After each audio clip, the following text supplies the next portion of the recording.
salaamaaleykum dal leen ak jàmm ci Xarala Academy mbokk yi siraan Xarala Academy tey suñu tutoriel li leen si bëgg wan naka ngay gagner espace maanaam sa mémoire bu dee dafa gaaw a fees ci WhatsApp wala mënatoo utiliser WhatsApp ndax mémoire fees naka ngay def pour mu gën a leer xaaral ma wan la léegi WhatsApp ok léegi WhatsApp mu ngi nii pour léegi ma wan la boo bëggee enregistrer du dem gis nga vous n'avez pas assez d'espace disque ok léegi lii pour nga dindi ko naka ngay def dangay ñëw fi nga xamante ni mooy gestionnaire de fichier maanaam comme mes fichiers fii nii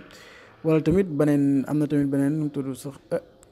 ES explorateur moo nekk explorateur de fichier léegi boo duggee mes fichiers da ngay ñëw si appareil parce que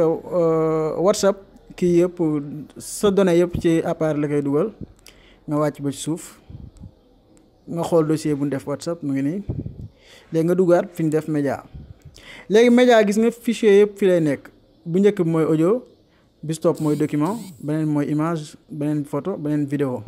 léegi yow da ngay déplacer benn par benn léegi man xaar ma déplacer document bul nee déplacer bul nee wax tamit supprimer ko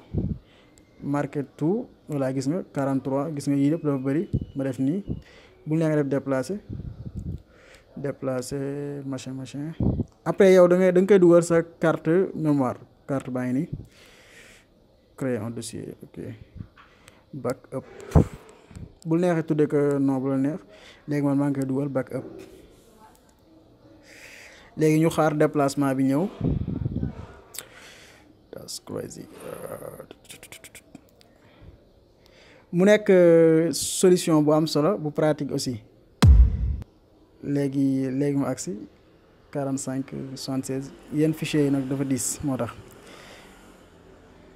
léegi boo déplacé par rek boo duggaatee boo enregistré day dem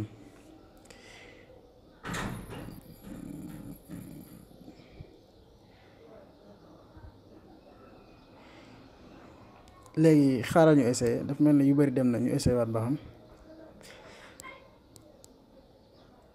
voilà léegi boo enregistré mi ngi nii day dem comme ni mu doon def sànq defaatu ko léegi gis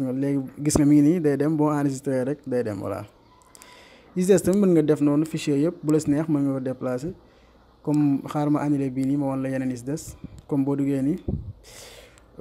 WhatsApp média image bu la neexee tamit fi ñu def image mën nga déplacer image yi fi ñu def vidéo aussi mën nga ko déplacer voilà